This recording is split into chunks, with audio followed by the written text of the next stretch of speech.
Terima kasih. Saya kira apa yang disampaikan membuat pencerahan buat kita semua ya, Pak. Oke. Kan banyak masyarakat itu masih curiga aja sama Pertamina. Padahal ternyata seperti yang sudah dijelaskan harusnya nggak perlu curiga lagi sama Pertamina.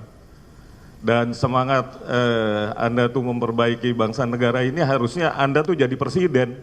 Lebih cocok lagi tuh. Jadi saya doakan itu ya, Yang Mulia. Terima kasih. Itu aja Yang Mulia. Iya, saya kira yang terakhir itu tidak perlu disampaikan di persidangan, gitu ya. Ini persidangan bukan hal yang untuk politisasi. Kadang-kadang teman-teman BUMN itu saya suka bilang gini, mungkin ini saksinya semua. Kalian beruntung ada saya yang pasang badan buat kalian. Saya selalu ulang. Kalau ada tekanan dari pejabat politik, anggota oknum DPR atau siapapun, bilang Ahok nggak kasih. Kamu nggak usah jadi orang jahat, karena kamu bisa dipecat. Mumpung kamu ada saya bilang, kamu jual nama saya akan lawan mereka. Saya bilang, kenapa saya sampaikan seperti ini pada mereka? Teman-teman ini kan punya anak, punya kredit rumah, punya keluarga. Dia takut lawan penguasa kalau dipecat. Kalau saya kan memang hobinya gitu Pak. Itu aja Pak, jelasin ya Pak. Terima kasih. Saya kira apa yang disampaikan membuat pencerahan buat kita semua ya, Pak. Oke. Kan banyak masyarakat itu masih curiga aja sama Pertamina. Padahal ternyata seperti yang sudah dijelaskan harusnya nggak perlu curiga lagi sama Pertamina. Dan semangat Anda tuh memperbaiki bangsa negara ini harusnya Anda tuh jadi presiden. Lebih cocok lagi tuh. Jadi saya doakan itu ya, Yang Mulia. Terima kasih. Itu aja Yang Mulia. Iya, saya kira yang terakhir itu tidak perlu disampaikan di persidangan, gitu ya. Ini persidangan bukan hal yang untuk politisasi. Baik, ada yang masih bertanya? Silakan. Pak Ahok, selamat sore. Tanya juga ya? Satu aja Pak. Terima kasih Pak sudah hadir ya. Selama Pak Ahok menjabat dari 2019 sampai 2024, pernah nggak Pak ada laporan kepada Pak Ahok bahwa Muhammad Riza Khalid itu memaksa sewa terminal BBM Merak milik saya? Saya tidak pernah. Baik. Kenal juga nggak pernah sih Pak. Baik. Terima kasih Pak, itu aja. Terima kasih atas kehadiran hari ini ya Pak. Cukup ya, saya kira dari penasihat hukum. Selanjutnya, hati-hati. Pak, ada pertanyaan? Silakan. Pak Mulu. Ya Pak.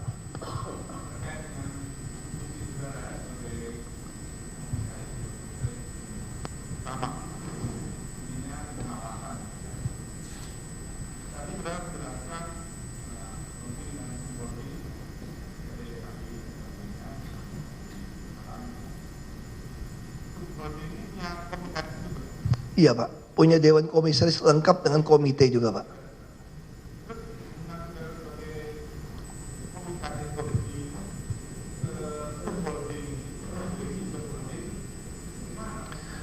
Harus melalui direksi holding Pak. Holding.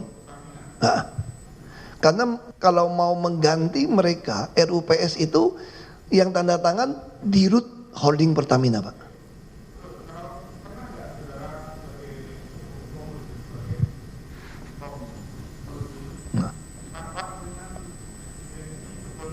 Oh sering Pak, tiap bulan pasti rapat Pak.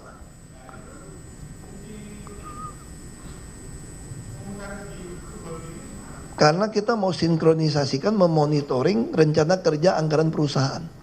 Jadi waktu menyusun RKAP itu masing-masing departemen atau subholding atau cucuk cicit perusahaan, dia susun dengan komisarisnya.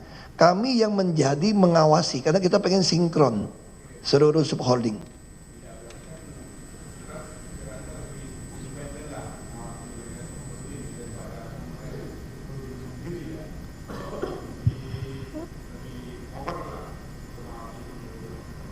Sama sih powernya sih Pak. Komisaris mereka juga powerful untuk mengoreksi Pak.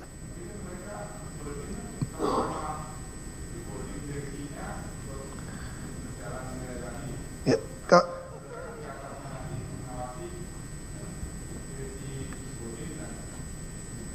Ya, mohon maaf Pak Hakim. Jadi kami sangat powerful ketika menyusun RKAP, rencana kerja anggaran perusahaan. Jadi sampai cucu cicit perusahaan harus lapor pada kami, kita biasanya seminggu, kami berhak menolak kalau yang dimaksud mereka itu tidak sesuai dengan target dari holding. Nah. Tiap bulan pasti rapat sekali, Pak.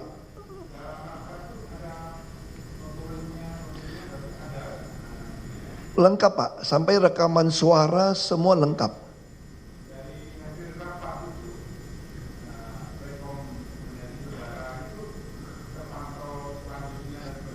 Ya, semua tertulis di kolom kalau kami rapat, bahkan kami di kolom selanjutnya ada batas tanggal dia harus kerjakan dan siapa yang bertanggung jawab untuk kerjakan. Misalnya Patria Niaga, begitu ada perintah ke sana, langsung ditunjuk di Dirut PT Patria Niaga, tanggal sekian harus selesaikan. Itu rapat itu semua sangat jelas, Pak. Sejak di zaman saya itu semua kolomnya jelas, Pak.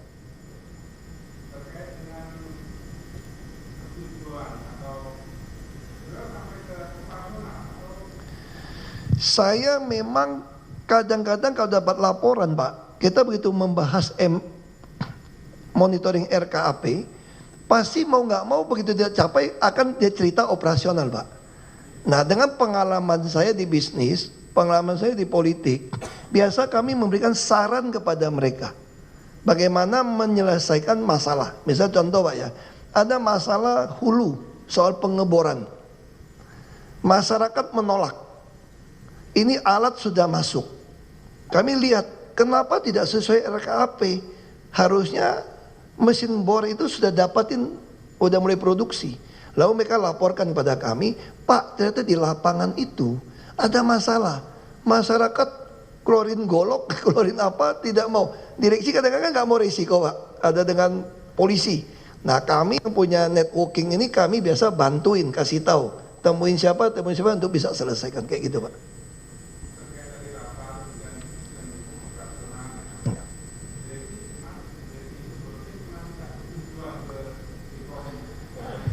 Mereka kalau ada investasi yang besar harus lewat komite investasi. Kayak beli kapal, RKAP tetap masuk ke holding, Pak. Karena ada putusan, kami ada pembagian. Saya lupa angkanya. Investasi sekian juta bisa diputuskan oleh Dekom. Udah sekian harus naik kepada kami. Bahkan, ya misalnya saya sampaikan tadi, peraturan pemerintah yang baru dari BUMN, untuk 500 juta ke bawah tidak perlu ke kami. Selama itu organik dan sesuai RKAP dia putuskan sendiri, Pak. Ya.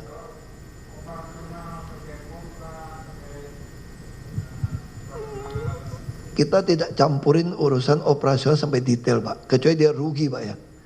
Makanya saya bilang kami cuma mengawasi arus kas.